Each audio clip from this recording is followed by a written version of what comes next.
que houve nessa 4ª temporada de GOT? Será que essa temporada é melhor do que a temporada 3? Hein? Bom. Esse é o especial GOT 15 anos.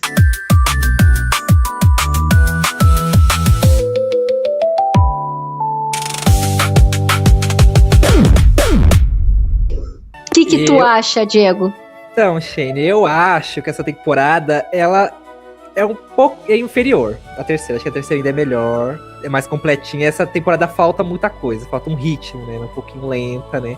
Comparada à terceira. Mas eu gosto também, eu gosto, assim, alguns detalhes da temporada eu gosto bastante. Assim. Eu acho, assim, que a parte da Daenerys foi engolida por todos os acontecimentos do Norte. Gente, pelo amor de Deus, eu não lembrava que o Norte tinha tantos acontecimentos ruins. Nem o bom, nem o interessante, todo chato. Gente, eu tô deixando de ser Stark, hein? Olha, até o final até o final da análise eu vou parar de ser Stark, porque, meu Deus, que chatice. Acho meu Deus! Ao mesmo tempo que é curto, também tem momentos muito impactantes nessa temporada, como o Drogo comer uma criança. Ele matou uma criança, isso é muito pesado. Eu não lembrava dessas coisas. É verdade. Impactante. Sim. Né? E a Daenerys prendendo seus dragões, né? GOT mostra mais que House of the Dragon que os dragões não são, né? Bichos de estimação, não são domáveis assim, como se fosse, dá um risquinho e pronto, né? Não é roubo ovelha, se dá um franguinho pra ele, pronto, já é meu amigo, não é assim. Aí eles matam não é assim mesmo, são bichos selvagens, né? Acho que isso que o GOT mostra, né? Nesse ponto da história, lembrando, tá, galera? Até a 5ª temporada os D&D se basearam no livro, né? Nos livros de GOT. Então, nesse ponto da história, tu tem uma coerência nos dragões, né? Por quê? Porque a gente sabe que pro final, obviamente a gente dá spoilers, porque já faz 15 anos a série. Então, todo mundo aqui sabe, né, que esse conteúdo tem spoilers, né, gente? É um especial. Se você não viu, vai ver, né? Se você não viu, vai ver a série, por favor, né?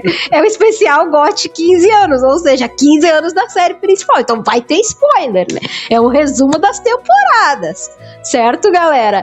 Então, assim, ô Diego, o que mais me incomoda mais adiante é aquilo que a gente já falou várias vezes, a gente vai levar para as próximas temporadas, que é os D&Ds ignorando totalmente tudo que eles estabeleceram aqui, que foi o que tem o material base do livro. Então aqui os dragões são selvagens, a Daenerys tem grande dificuldade de controlar os dragões, certo?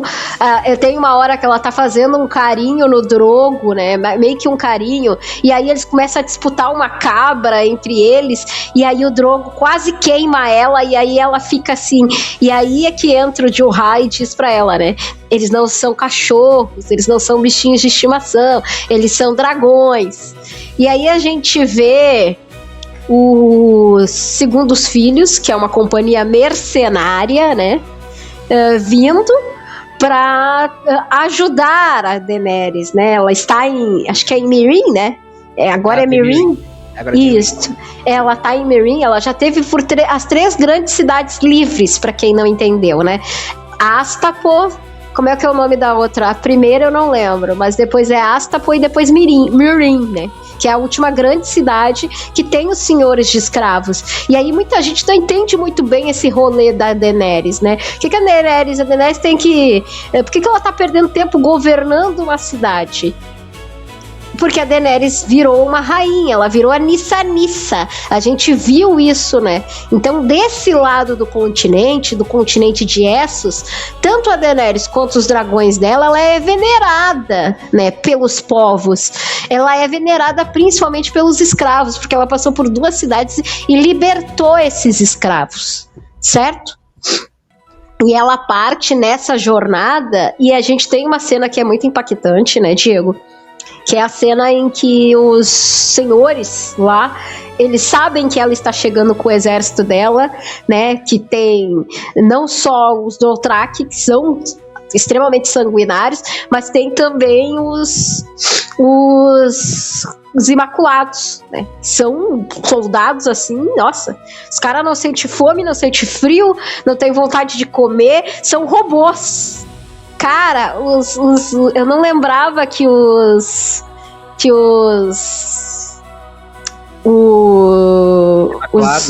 desculpa, obrigado. Eu não lembrava que os Imaculados eram tão, assim, tipo, guerreiros, sabe? Que ficavam assim, de uma forma que, meu pai do céu. Eles são cortados, eles nem, sabe, não tem nenhum reflexo, nada, assim, pra se defender. É só Sim. Só gente, eu não lembrava que eles eram tão, sabe?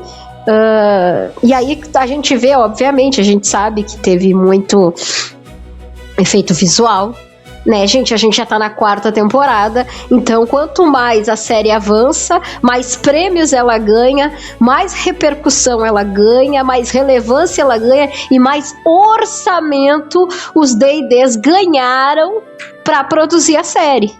Então aqui a gente já vê muito efeito gráfico, né? Os próprios dragões da Daenerys, eles têm um efeito muito maior, muito melhor, a computação gráfica dos dragões. Todo mundo reclamava que os dragões eram muito parecidos, mas a verdade é que dá pra dar uma diferenciada mesmo, né?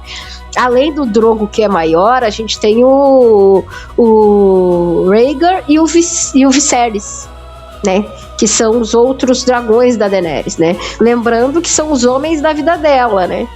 Até é dito no livro, né, pra quem não sabe, que ela deu os nomes dos dragões por conta disso. O Rhaegar é o último dragão, o irmão que ela nunca conheceu, que morreu antes dela nascer, essa é a verdade, né? O Viserys, que foi o único irmão que ela conheceu e que era cruel e tudo, mas ainda era irmão, e o Drogo, né, que era o homem da vida dela, que eu acho que, assim, a gente vai ver mais adiante ela se envolvendo, enfim, de novo, mas amor da vida dela, eu acho que só foi o Khal Drogo mesmo. Eu acho que ela amou o Drogo como ela nunca amou ninguém na vida dela. Essa é a verdade, né? Tanto que ela casou e teve um filho, né? E aí ela teve a grata surpresa de casar por obrigação, mas se apaixonar pela pessoa com quem ela se casou, né? O Jorah então, Mormont assim, tá chorando até agora, tá, gente? Você tá falando isso. O Jorah, né? Enfim.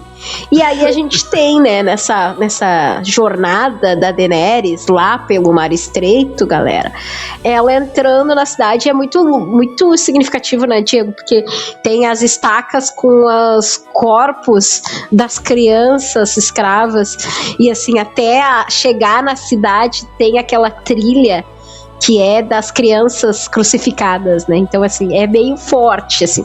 Então, tu tem cenas impactantes e fortes nessa temporada. Mas eu não sei se elas têm o mesmo peso. Tu entendeu? Então, assim, a gente vê a Daenerys chegar, é muito engraçado, essa cena é engraçada, que ela chega nos portões e tem o cavaleiro deles que desafia, né? É. E aí ela encontra os segundos filhos, que é uma companhia de mercenários. E aí, cara, eu acho o ator que faz os segundos filhos na 3ª temporada muito melhor do que o ator que faz os segundos filhos na 4ª. Eu acho que, assim, o ator que faz os segundos filhos na 3ª temporada é muito lindo. Então, assim, ela tem os segundos filhos, ela tem os mercenários, ela tem os Dothraki e ela tem os como é o nome deles? Agora me fugiu de novo. Os Imaculados? Isso, obrigada. Os Imaculados. Ela tem os Imaculados, ela tem os mercenários da companhia, né? E ela tem os Caos do lado dela, que é o Dothraki. Partir, né, pra King's Landing, só que o Drogo estraga os planos, né, causando e, ó, metendo o pé. Que isso vai se desenrolar mais na 5ª temporada, né, gente? Isso aí. O Drogo e toda aquela questão lá com eles, que eu acho muito interessante. Acho mais interessante que a 4ª temporada, que não acontece praticamente nada, né? Com a Daenerys. É tipo, sei lá, eu vou dominar essa parte. É só mais dominar áreas do que realmente fazer alguma coisa assim. Isso. Ela fica nas voltas para governar essa nova cidade, né? Ela entra dentro da cidade, consegue entrar, obviamente, consegue derrubar eles, né, ela manda o que eu acho mais legal é a forma como ela vai, né? Dessa vez ela não confronta, ela joga vários barris e os barris se quebram nos prédios e desses barris saem as correntes, né, os torniquetes que prendiam os escravos. Então, assim, a gente tem coisas significativas com a Daenerys que são boas, mas talvez a terceira temporada foi tão impactante nas coisas que a Daenerys fez, que nessa quarta a gente acha que não foi tão importante. Foi legal, foi importante, mas talvez não tenha o mesmo peso que as da terceira, porque ela fica parada em Meereen, e aí ela começa a governar. E aí ela começa a entender a parte chata de ser um governante, de ser um rei e uma rainha. E aí ela atende todas as solicitações. Mas ainda assim eu acho a Daenerys melhor nisso do que a Rhaenyra. Não, com certeza. Rhaenyra... Meu Deus do céu, Rhaenyra não tem paciência de ouvir as reivindicações do povo.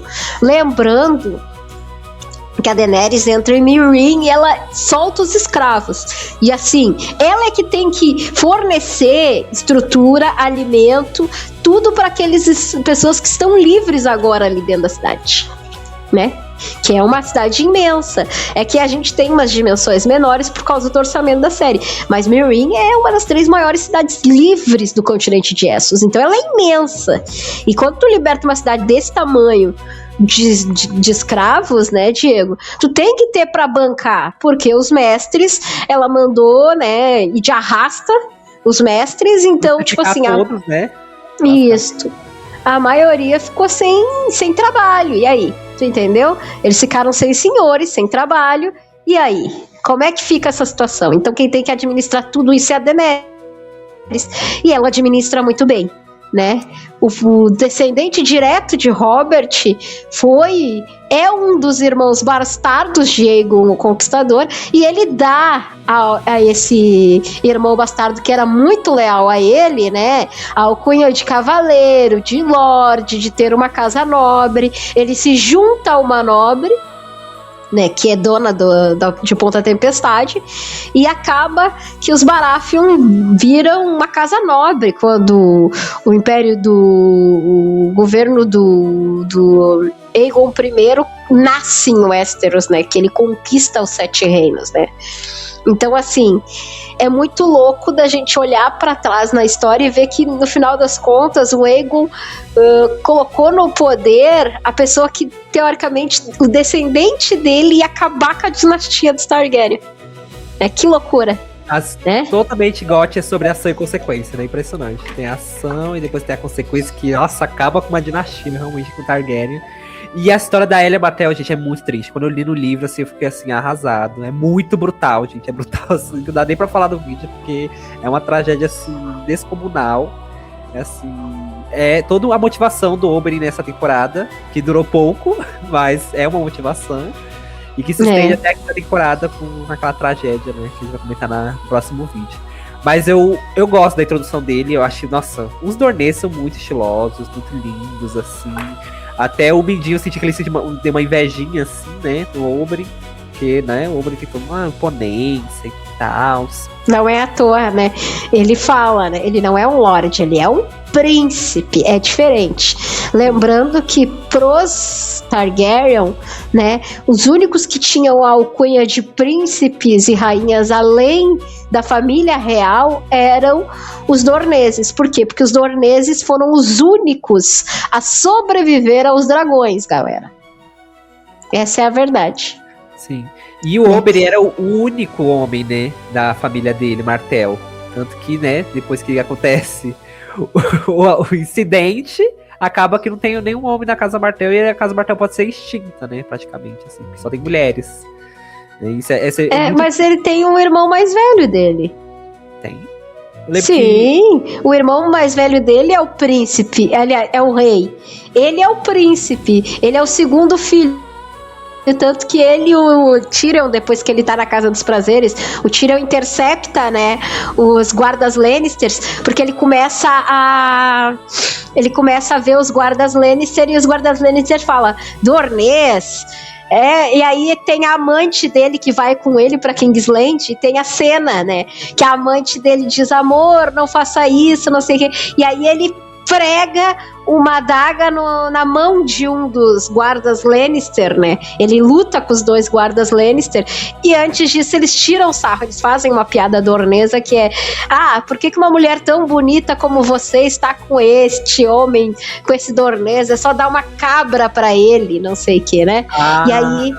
Isso. Então, assim, aí ele tem depois um diálogo com o Tyrion, né? O Tyrion vai à procura dele, desesperado, porque sabe como é que o Oberyn é, né? O Oberyn é que veio, que é o segundo filho. Ele é chamado, o Oberyn, de Víbora Amarela, né? A Víbora Amarela. Essa é a alcunha do Oberyn Martell. Por quê? Porque ele parece uma cobra, né? Tanto que ele usa umas lanças, e os dorneses eles usam muito veneno, tá? É uma das técnicas deles de morte, é o veneno. Tanto que depois a gente vai ver ele lutando contra como é o nome dele? O irmão do cão, eu esqueci o nome do irmão do cão. Montanha. Contra o Montanha. E aí ele... A lança, a ponta da lança tem veneno, né? Sim. Então, assim, toda vez que ele dá com a lança no Montanha, ele tá envenenando o Montanha, de certa forma, né? Então, assim, aí lá nesse momento dentro do prostíbulo, ele tira o Oberyn, e o Oberyn acaba não matando os guardas Lannister. E aí ele fala, né? Seu rei deve estar decepcionado, porque eu sou um segundo filho, né? O irmão dele é o sucessor da Casa Martell. Ele tem problemas de locomoção, ele teve pólio, se eu não me engano é pólio, mas é alguma doença dessas que deixou ele em cima da cadeira de rodas. O irmão dele vive em cima da cadeira de rodas, o mais velho, né, dos 2. E aí o Oberyn é que vai a Kingsland, e ele tem o trauma horroroso, né, que é a morte da sua irmã mais nova, Elia Martell, que era esposa do príncipe Rhaegar Targaryen, né? E que foi assassinada pelo Montanha, né? De uma forma brutal. Brutal. Né? Assim, gente, é uma coisa brutal. Então, assim, a gente lembrando disso, a gente vai lembrando de como é construída a história da rebelião de Robert, que é uma coisa que os fãs pedem muito pra ver isto, ou em live action, né, ou em série animada, que é a rebelião de Robert, né? Como ela se deu de verdade, né? Se eu não me engano, tem uma peça de teatro que vai estrear na Inglaterra, se eu não me engano. Eu não sei se é na Inglaterra, eu acho que é na Inglaterra, sobre o torneio o torneio de Valdocaso, que é o que eles participam e que o Rhaegar acaba se apaixonando pela Lyanna. Eu acho que é esse mesmo. Eu acho que é esse. Presente, toda aquela coisa. Isso, onde ele dá o presente, ele se encanta pela Lyanna e ele larga a Elia, né? E isto é explicado mais adiante na série, mas nos livros não tem isso, tá, galera? Lembrando que o livro parou no 5º livro. E a gente está aqui, né? Já estamos aqui no 4º episódio, né, da série de GOT 15 anos. Hoje é dia 23 de julho, gravem esta data, 23 de julho de 2026. E até este momento nós estamos aqui, e até este momento o senhor George R.R. Martin não terminou os livros. Daqui a 10 anos falou a mesma coisa. Não terminou os livros, e assim vai. Daqui a 10 anos nós estaremos completando 25 anos de GOT. Poderemos fazer um recap, porque toda vez que a gente faz um recap, a gente tem noções diferentes, percepções diferentes daquele conteúdo, né? Mas Eu não sei, Diego, se a gente não vai estar aqui daqui a 10 anos dizendo e daqui a 10 anos o George R. Martin não escreveu. Lembrando, galera, que ele começou a escrever as crônicas lá no início dos anos 90. É uma saga que tem mais de 30 anos, tá? Só pra avisar. A série tem 15. A saga original de livros tem mais de 3 décadas. 3 décadas e sem uma finalização, né? É a única série de fantasia que se tornou uma adaptação, tá, galera, pra TV e não tem a sua conclusão, é as Crônicas de Gelo e Fogo, né? Por conta do vovô Martin, né? Essa é a verdade. Então, Diego, na história, aí a gente vai partir para a história da série, galera. Na história da série, a gente sabe que o Rhaegar Targaryen, né? Até aquele momento é dito que ele só trocou a Elia pela Lyanna, que ele sequestrou a Lyanna, que ele matou a Lyanna, que é o que o Robert sempre falava. Ele a sequestrou, ele a matou, ele a sequestrou, ele a matou, né? E aí a gente tem a frase icônica do Oberyn, né? Que é pro Montanha, né? Na hora que eles lutam, né? Você... né? Você... matou os filhos, né? Matou... Então, assim, nem a frase a gente pode falar livremente, porque é muito pesado o que ele fala, né? E ele tem esse ódio pelo Montanha e ele fica toda hora, quem deu a ordem nesse momento que ele conversa com o Tyrion, e o Tyrion só se ferra, né? Se o Tyrion já se... Nessa temporada, gente, foi complicado com o Tyrion. Se na terceira já foi extremamente... Não, na segunda já foi extremamente complicado com a Lysa Arryn. Agora... piorou, gente, triplicou os acontecimentos dele, assim, é uma coisa muito triste, porque, pelo menos na série, nós sabemos que quem mandou foi o Tyrion Lannister, né? Foi a mando, assim, do Tyrion Lannister, por isso que aconteceu tudo, a situação de a irmã do Oberyn ter morrido, e por isso que o Tyrion ficou bem, acho que o Tyrion sabia ou não? Não, ele não estava em Kingsland. Ele não participava desses eventos, ele era excluído pela família. Tanto que ele fala pro Oberyn, né? Eu não sei, Oberyn, teu pai deu a ordem, eu não sei, eu não estava aqui, eu não sei, entendeu? Mas assim, a verdade, né, e dita nos livros, é que o Tywin não deu ordem para matarem eles.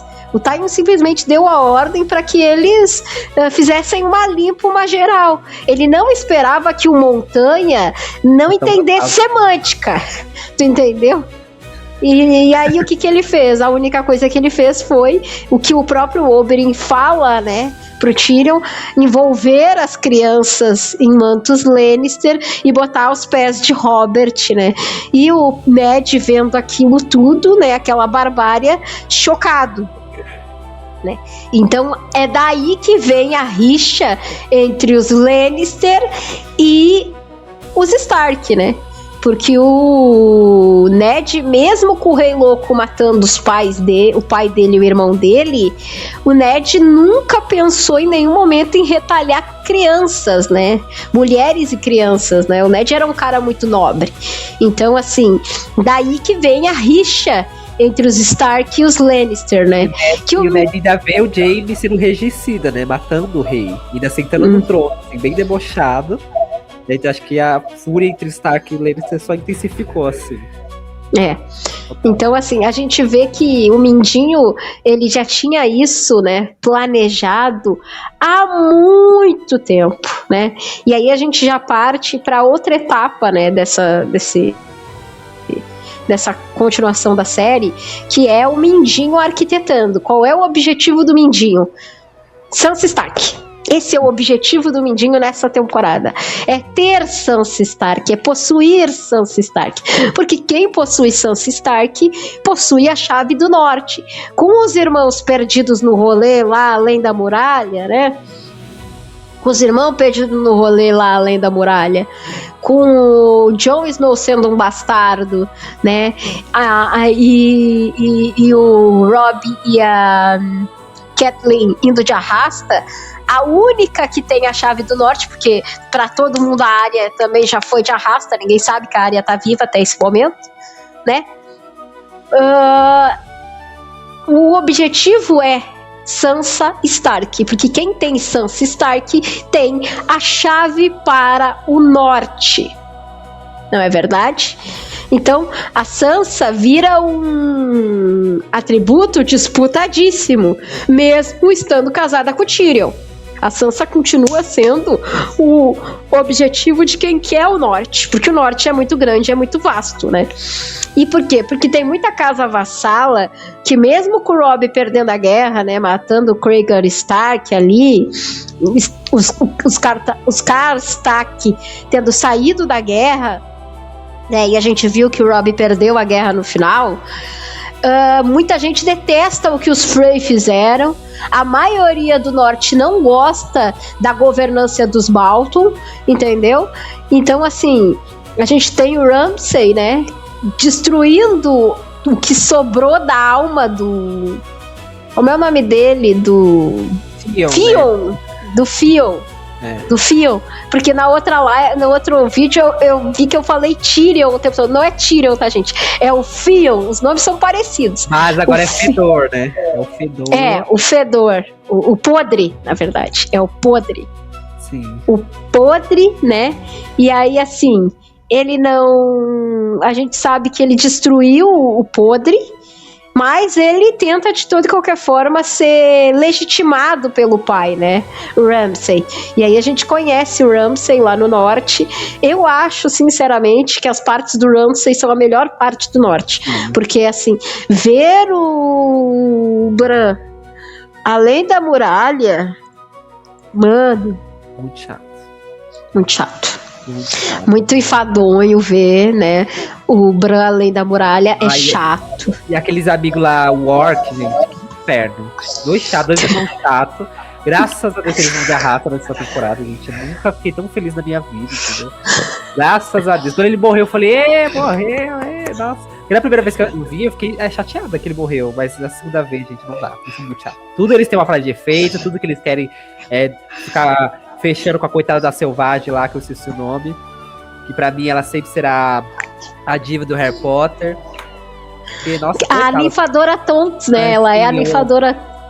A atriz é a ninfadora Tonks nos filmes de Harry Potter. Esqueci o nome dela. Mas é a ninfadora Tonks. Isso aí. E aí, então, a gente tem o Bran chegando, né? Lá no Corvo de Três Olhos. Finalmente. Né? Depois os filhos da floresta, os poucos filhos da floresta que ainda sobraram além da muralha, eles ajudam o Bran. Eu tô pegando essa parte, Diego, que eu tô pra não ser tão chata, tão enfadonha, né? Essa parte aí. Então, assim, a gente tem o Bran além da muralha, né? E o Bran chega finalmente ao Corvo de Três Olhos. Primeiro morre o irmão, e aí a irmã ajuda ele a entrar dentro da caverna. E aí os filhos da floresta fazem encantamentos e os White Walkers não conseguem entrar na caverna.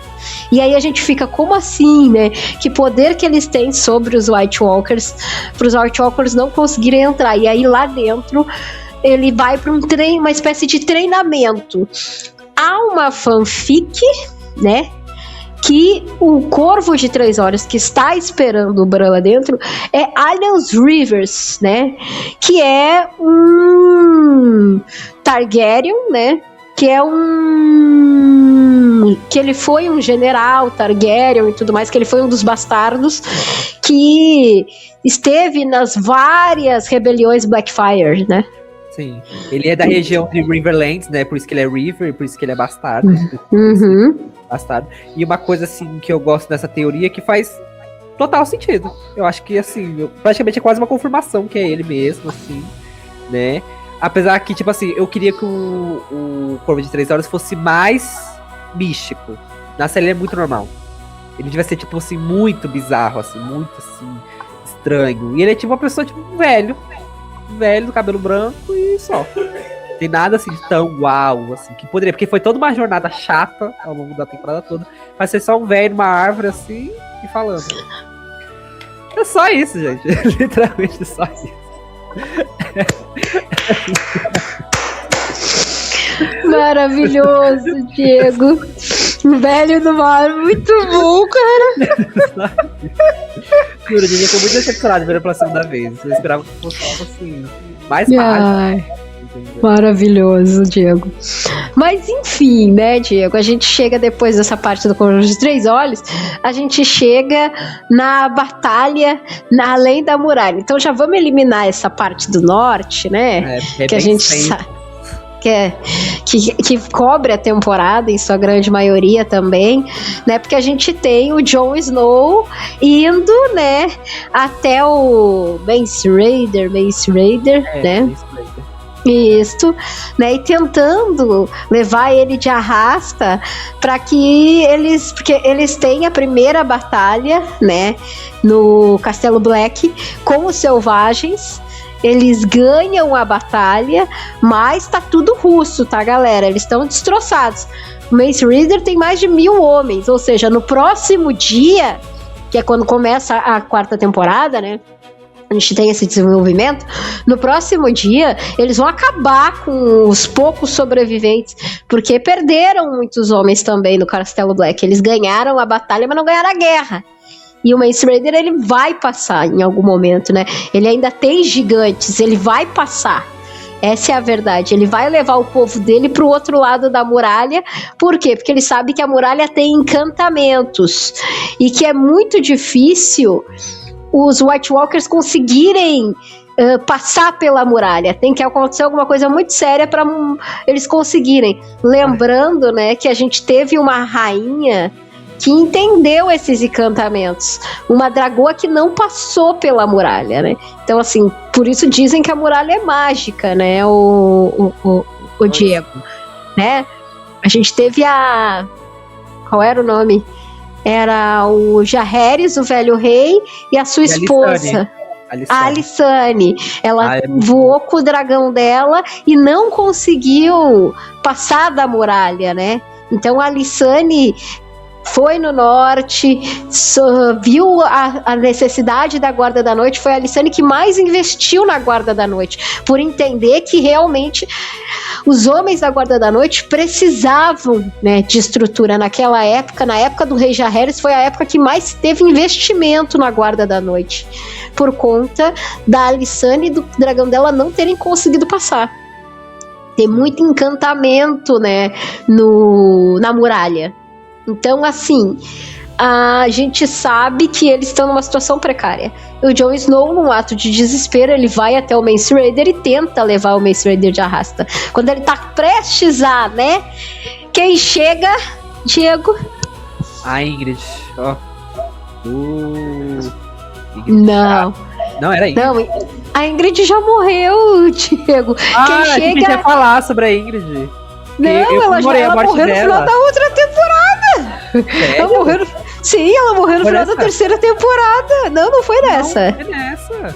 Como é nessa? Eu anotei aqui. Ah, é nessa que ela morre? É que tem a guerra lá. Ah, tá. Então, ô Léo, tu corta toda essa parte aí. Tá? Corta essa parte, peraí. Vamos dar um tempinho. Tá. A Ygritte, ela morre nessa temporada mesmo, tu tem razão. Ela vai de arrasta quando eles invadem o Castelo Black, o que é extremamente, né, a luta em si. Eu gosto muito quando o Sammy começa como é o nome dela? A selvagem começa a bater e o Sammy bota ela pra dentro. Ele bota ela escondida num quarto. E aí um dos generais, que fica todo com medo dos selvagens, ele vai pra dentro desse quarto e ele fica lá até a batalha acabar. Pode. Que era aquele que matou os bastardos do Robert, né? Que o Tyrion mandou vestir o preto, né?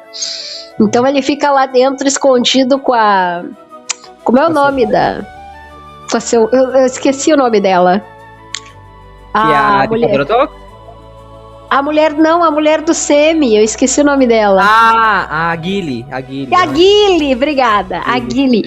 Ele bota a Gilly dentro de um quarto e a Gilly, onde é que você vai pro Semi? Ele, não, eu tenho que ajudar meus companheiros. E ela, você acha mesmo que você vai ajudar eles? E ele, não, eu tenho que ir, eu tenho que ajudar meus companheiros.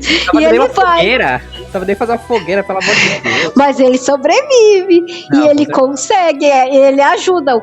Quanto ele pode, ele ajuda os companheiros. Eles mal sobrevivem à noite no Castelo Black, né?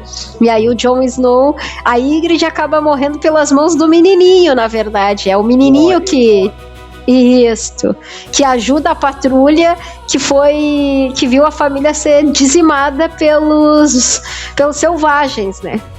E aí ele leva a Gilly de arrasta. Essa é a verdade. E aí a Ygritte de arrasta. Uma coisa que a gente percebeu, né, Shane, foi quando a gente revisita a obra. A primeira vez que eu vi a morte da Ygritte, eu fiquei, tipo assim, arrasado, porque eu amava, gente. Eu amo o Jon Snow ainda, um pouquinho de raiva, mas eu amo o Jon Snow. Só que, quando vem dessa de novo, mano, foi muito chato o relacionamento deles. Nossa, quando ela morreu, eu dei graças a Deus que vai ter mais uma cena deles de casal que é muito ruim. Não, ela indo de arrasta, ele pega ela e ela olha pra ele e diz: ah, você não sabe de nada, Jon Snow. E vai. E vai de arrasta. Gostou da minha performance, né? Não, ótimo. Não, foi basicamente isso mesmo. Foi literalmente um cabelo vermelho assim, laranja na Shane e pronto. É a Ygritte, porque olha, a Ygritte, eu acho aquela mulher muito bonita e eu amo o cabelo dela, né? Eu amo ser ruiva, ainda vou voltar a ser ruiva, eu amo ser ruiva, né? Mas, enfim, né? O Jon Snow, ao invés de dizer, né? Tipo assim, ele não fala nada e aí ele pergunta até o Mace Raider, onde está a Ygritte? Ele está morta. E aí o Mace Raider sente, né? Porque a Ygritte era uma das membros muito importantes, ela era muito importante pros selvagens, né? Todos eram, mas ela era muito importante pros selvagens. E aí ele tenta, né, depois que eles acabam sobrevivendo no primeiro dia, ele tenta levar o Mace Raider de arrasta, e quem chega nesta hora? Quem? O nosso outro núcleo chato pra baralho, Stannis Baratheon, da casa. Nem lembrava. Sim! O Stannis chega pelo gelo. Na verdade, o Stannis vai procurar apoio lá no banco, né? No banco de bravos, né? E quem ajuda ele, na verdade, o maior mensageiro dele é o Cavaleiro das Cebolas, né? Cavaleiro das Cebolas é quem ajuda ele a convencer o Banco de Ferro de Bravos a patrocinar Stannis Baratheon. Então, se ele não conseguiu, né, na Baía da Água Negra, se ele não conseguiu vencer, né, conseguir dominar Kingsland pela água, ele ia tentar fazer a volta pelo gelo. Então ele tá além da muralha. Como que aí tem coisas que a gente não consegue com os D&Ds, né? Como é que o Stannis, me diz, como é que o Stannis conseguiu fazer a volta no continente? Assim, né? Foi super assim. Tu não tem o mapa aí, né, Diego? Mapa? Deixa eu ver. Tu não tem, né? Não. Tava lá no grupo o mapa de Westeros que tu tinha. Se tu quiser, pode subir o mapa pra gente mostrar pro pessoal. É uma incoerência da série, tá? Talvez no livro seja melhor explicado. Mas na série fica complicado da gente entender como é que o Stannis aparece além da muralha com os seus homens. Tu tá entendendo? Como é que ele brota? Olha onde é Pedra do Dragão, que é onde o Stannis estava. Aí ele vai pro Banco de Ferro de Bravos, certo? Ah, Shane, mas ele tá navegando pelo mar. Mas assim, do outro lado da muralha só tem selvagem. A menos que ele estivesse no norte, inserção no norte, só que não faz sentido, tu entendeu, ô Diego? Se ele está no norte, indo em direção ao sul, por que ele volta pra muralha? Ele é pink cérebro total, né? Que ideia é essa? Tipo, não consegui ir pela água, vou dar uma volta. Pois é, a nossa impressão, vendo a série, é que ele deu a volta no continente. Só que se ele deu a volta no continente, Diego, como que ele, com os cavalos, com o exército dele de homens, se ele deu a volta no continente, como é que ele não tombou com os White Walkers, sendo que os selvagens estão indo pra frente, justamente porque lá atrás tá os White Walkers? Entendeu? Então ele tinha que, se ele tivesse feito a volta no continente, ele tinha que obrigatoriamente barrar, de alguma forma, ele tinha que se confrontar com os White Walkers antes de encontrar os selvagens, né, perto da muralha. Entendeu? E outra, como é que ele conseguiu dar a volta no continente? Eu ainda não consegui entender. Como ele consegue dar a volta de barco no continente? A bruxa fez a magia assim, ó. Ele brotou Melisandre brotou, fez o exército Baratheon brotar além da muralha, né? Enfim, vamos ignorar vamos ignorar a armadura de roteiro, a fada da conveniência. E falando em Rei da Noite, foi a primeira aparição que ele teve, né? Eu achava que ele ia aparecer na terceira temporada, mas não é nessa, né? Que o último, aquele... Ai, nunca lembro o nome daquele velho chato lá do norte. Esqueci o nome. Que ele tem as 1000 filhas e todo... Isso! O último bebê, né? É, o último menino que o Rei da Noite pega e transforma. A primeira vez que ele veio, né? Uma criança sendo transformada, né? No White Walker. Tá sendo muito boa. Ele bota a mãozinha e o menininho começa a ficar com o olho azul, assim. Esse efeito é muito bom, tá? Muito bom. Essa parte é muito boa. É a melhor parte do norte. A melhor parte do norte sempre é os White Walkers, sempre é o Rei da Noite, porque sim, é construído um tema de tensão, né? Um clima de medo, de uma coisa que é imparável, que nenhum homem vivo consegue parar, né? De saber como eles vão resolver essa situação, porque são mais de 1000 anos que não existia uma longa noite, né? A longa noite, não é verdade?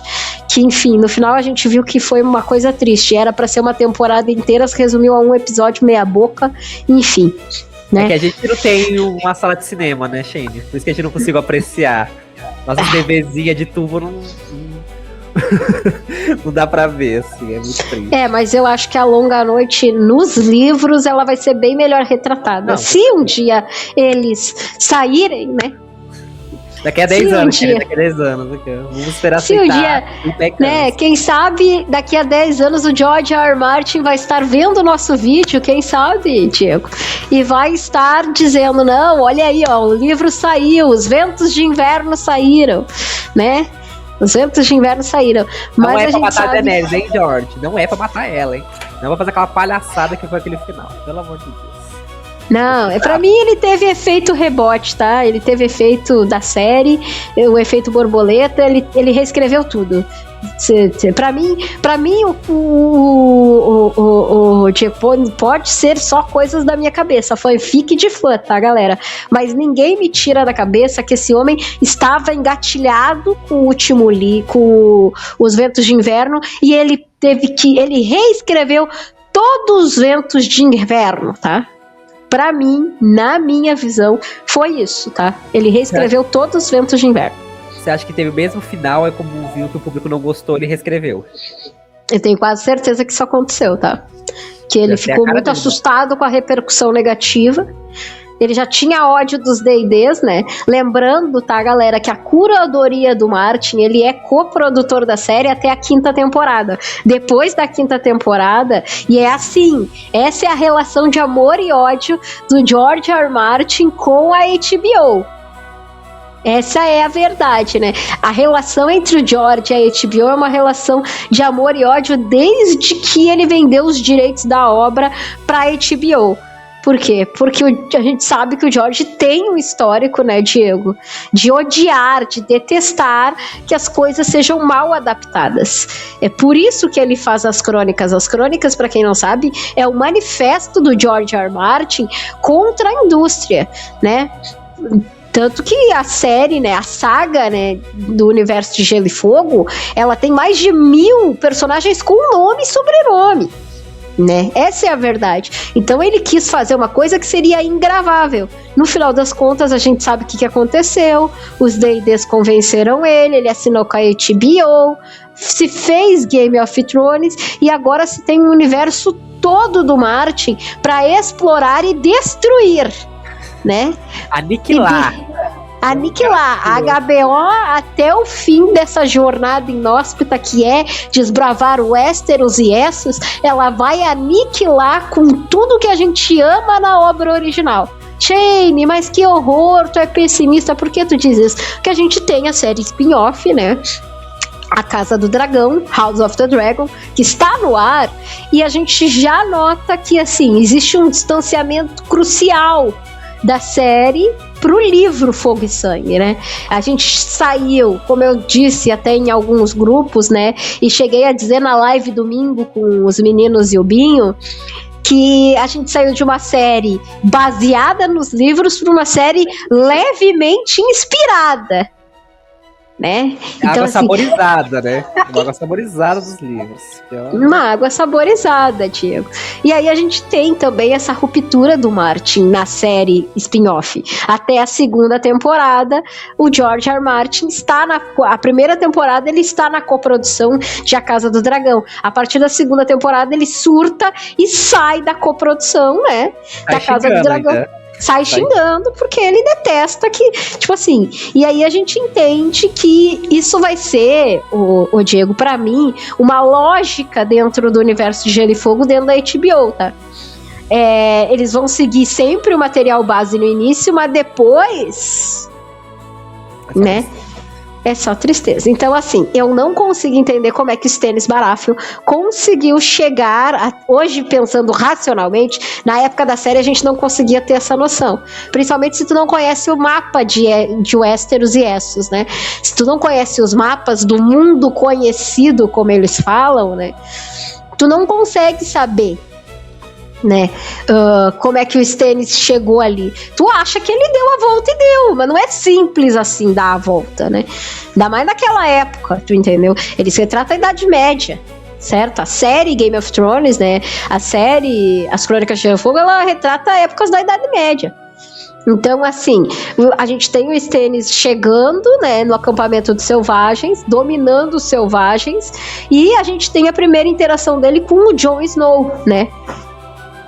Que o Jon Snow, ele chega e fala que o pai dele era o Ned Stark, e aí o Stannis até fica meio emocionado, diz que o pai dele era um homem muito honrado, que agradece muito ao pai dele, porque, né, o pai dele revelou a bastardia dos Lannister, né, o incesto dos Lannister, né, e que ele era o verdadeiro rei por direito, porque o Robert não teve filhos legítimos biológicos, né? Ele só teve bastardos. Nossa, nessa parte, eu fiquei até na dúvida que é mais inexpressivo, né? O Jon Snow ou o Stannis, porque, nossa, gente, meu Deus. Quem tem a cara mais dura, assim, ó, pra atuar? Porque, pelo amor de Deus. Sim. Aí eles vão, né, eles rendem alguns selvagens, lembrando, tá, galera, que eles rendem o Mance Rayder, eles rendem alguns líderes dos selvagens, mas a maioria dos selvagens não está neste acampamento, eles estão mais pra trás, né? Então o exército do Stannis consegue pegar só aqueles que estão na contenção ali no acampamento. É um acampamento relativamente pequeno. Existe muito mais gente dos selvagens espalhada, principalmente mulheres e crianças, esperando que os selvagens consigam dar passagem para eles, né? E aí eles levam eles como prisioneiros para dentro do Castelo Black, né? Essa é a verdade. Né? Acho que é mais isso que acontece emblematicamente no norte, né? Nessa temporada.